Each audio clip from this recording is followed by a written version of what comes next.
Hello everyone.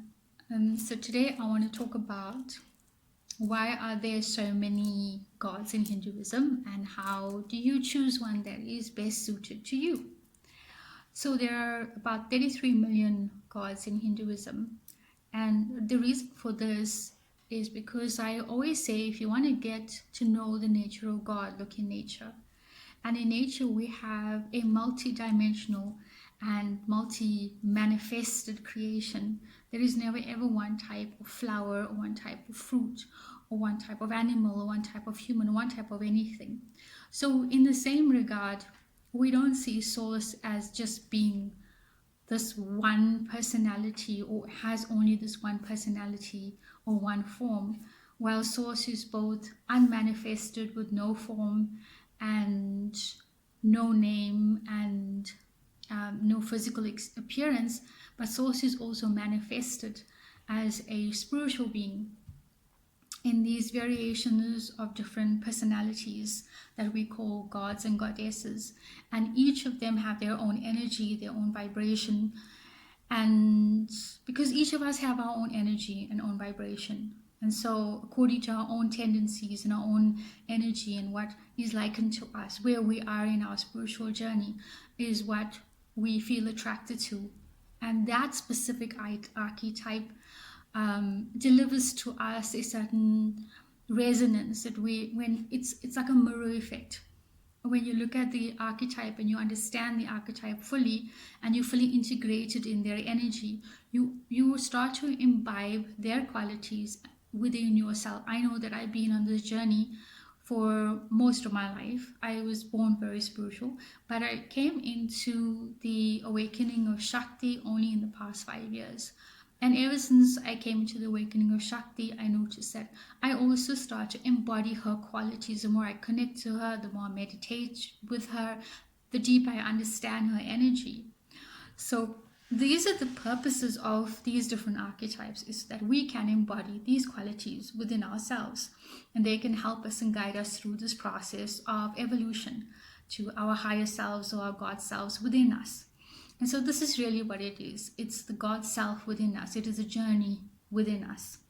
Now, I started off my life as in a Hindu family. I was born in a religion, in a Hindu family. But as I grew older, I started to become more spiritual, meaning that while I really loved the Vedas and the scriptures, and I felt there was a lot of value in them, and I loved the teachings, and I love all of the different archetypes, and I love the rituals, and I love the culture of Hinduism. But I felt that as a human being, as a soul within myself, I needed to know who I was. And so when I started to make the journey of discovering who am I and what am I doing here, then I started to unfold layers within my own self. That means that doing work around healing my own traumas or changing my own beliefs about things, questioning all of the stuff that I've been taught so far, and redefining who I want to be in the world in the most authentic and real way, in the most that served me in the most optimal way. So at many points in my life, I'd come to the place of my religion and or Hinduism and saying, well, how is this serving me? And I think it's an important question to ask yourself, whoever you are, whether you're Hindu or anything else, how is this serving me? So I asked that question. I was very happy with where I was in my journey with what I've learned so far in Hinduism. But spirituality just took it to a whole new level, because spirituality now is not dealing with just that I'm in this community or I belong to this religion. Now I belong to the universe. Now the universe is actually my home. I'm not defined by the religion. The religion is there as, say, if I've come into this body, my soul has come into this body. My soul in essence is universal. It's connected to everything. It's in one with everything. But when I come into this world, the soul defines itself, and it comes to this body as this feminine body with this name and this experience as a human being. And so it is localized in this way. For me to experience this life, I need all of this. And so in the same way, I have accepted that on my spiritual path, as I awakened and unfolded into my most spiritual girl self, where nothing now is separate from me, everything is me, and I am everything, and that the mirror is a mere reflection of everything within me, and that my own beliefs and my own my own beliefs and my own thinking and my own emotions and my own actions are actually creating my reality, and that perhaps source is just a co-creation, is a co-creating partner for me, that's here to help me through this process and get to the place where my creator and me are one in the same thing. So this is pretty much the journey. And I found that as I started to get deeper and deeper into the spiritual journey, I started to love my own culture more. All of the teachings in the culture made better sense to me, and I started to appreciate it. Now, I was very much a Krishna devotee most of my life. I was very attracted to Krishna. I did not need or feel attracted to any other archetype. It was only about 10 years ago when I had visited Rishikesh unintentionally that I came across Shiva, and immediately I felt a sense of home, a sense of belonging, like I've never been here before, but I know that this is my spiritual home, and not that the place was my spiritual home, but the energy that existed in the space was my spiritual home.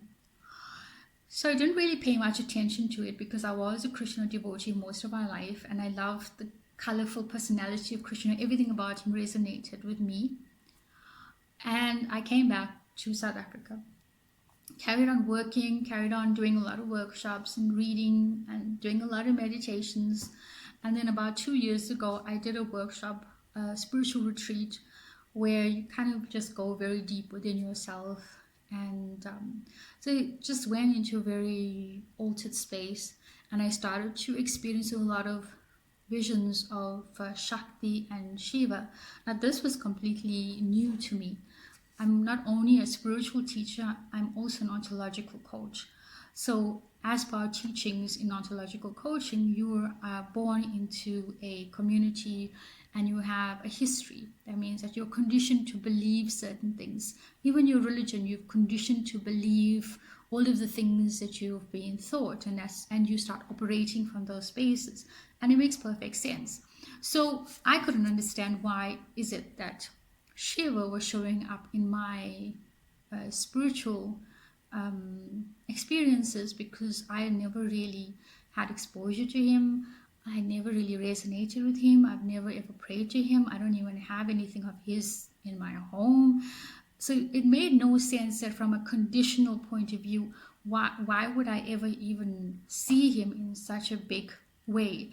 Besides that, when I'd finished the retreat, I started to feel a strong pull and calling towards him, and that there was just something that said, well, this is your path. Now, this is what I want to stress to you, is that your soul probably knows more about your journey than you do, and your soul knows which archetype or which deity that you should be connecting to. And here's the thing, it doesn't mean you have to connect to one deity for the whole of your life. You can, according to your path and how it changes, you can change your deity. There's nothing wrong with that. You see, each of them can serve a purpose according to what you are going through and what you are experiencing in life, and the lessons that you need to learn at that point. They all come with that purpose.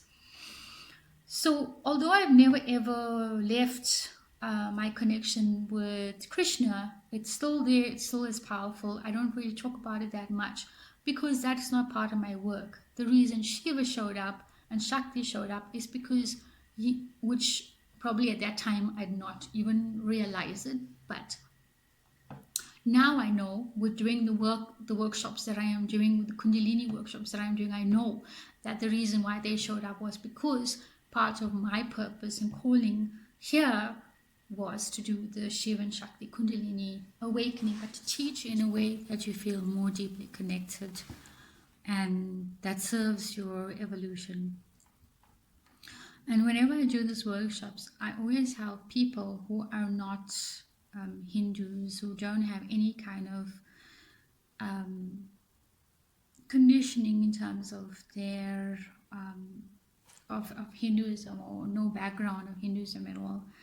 And they just come to the workshop because they feel like they want to learn more about Shiv and Shakti, or they just feel they like these archetypes. And they always leave with a much deeper connection. And it always fascinates me, because in these workshops I've come to learn that these archetypes, or these celestial beings that we call Shiva and Shakti and Krishna and Ganesha and Hanuman and all of the rest of it, they're not just gods, they're not just archetypes, they're not just something that we've been taught, that they're an active energy being, a celestial being that we can connect to, and that they're very much real and ready and open to assist us in our process, in our path, in our life path. If we just become open. So just to recap on a couple of points from today is, number one is you don't choose an archetype chooses you. So if you want to know which one is choosing you at the moment, see the one that you're feeling the most resonance to, the one that you feel most attracted to. The second thing is, it does not mean that you've been praying to one God, or you've been attracted to one God, and you've been serving one for a very long time, and now you feel a little bit bad about changing, or you feel a connection to another archetype. It is all part of the same thing. And it's not like you're forgetting the one, it's just that one comes in at a certain part in your journey, while the other one, it can still remain there. It's just that this one would serve your purpose in your journey for a different reason. And so the third one is that become aware of it when you are doing your meditations and when you are doing your prayers. How is it that you feel about your prayers? Are you feeling like there's a connection, a relationship? Are you having any kind of feeling about this this archetype? Or is it just that you are doing it and having no feeling at all, that you're praying and doing all the fasting and the rituals and everything else, but you can't really feel any kind of spiritual awakening happening? Then you know that this is not a spiritual practice. This is just something that is a habit, and it's not benefiting you in any way. So how can you now change that? The only way to change that is a couple of things. When you discover who your archetype, so first stop everything you're doing. Take some time, whether it's a couple of hours, a couple of days, just stop doing everything you're doing. I did that once in my life, is when I had to question what it is that I'm doing and why it is that I'm doing all the things I'm doing. I stopped everything that I was doing. I stopped doing all the prayers, all the rituals, attending all temples, mantras, whatever the case may be. And I said to myself, until I have complete clarification on what I feel is right for me right now, I will not do anything. And so I took a couple of days off, and in a couple of days I started to realize that the reason why I'm doing what I'm doing is because I do feel a deep connection to this, and I feel a deep connection to this specific archetype. So now when you've decided what that archetype is, which one you feel the most deeply resonating to, you can speak to that archetype. You can invoke in it the energy. You can call upon it. Say, I call upon you. I invoke you to come to me, and I want to feel your presence. I want to feel connected to you. Please show me how to feel connected to you, or send me messages so that I can hear you more clearly. Speak to the archetype. Ask it questions about your journey. Don't just do the meditations and everything else, and then you're not really listening to what's coming in, and not paying attention to what's happening. Also, another thing is you can also speak to, like before you sleep, you can have a journal, you can write down different questions you have about your path, or why it is that you're in the space that you're in, or facing the problems you're in. You can write like a letter. You know, if it's Shiva, you can write a letter and say, Dear Shiva, and then you can start writing out, and then you fall off to sleep, and you will see that your own mind and your own subconscious mind starts to integrate all of these questions, and that you become more in tune to listening to the guidance.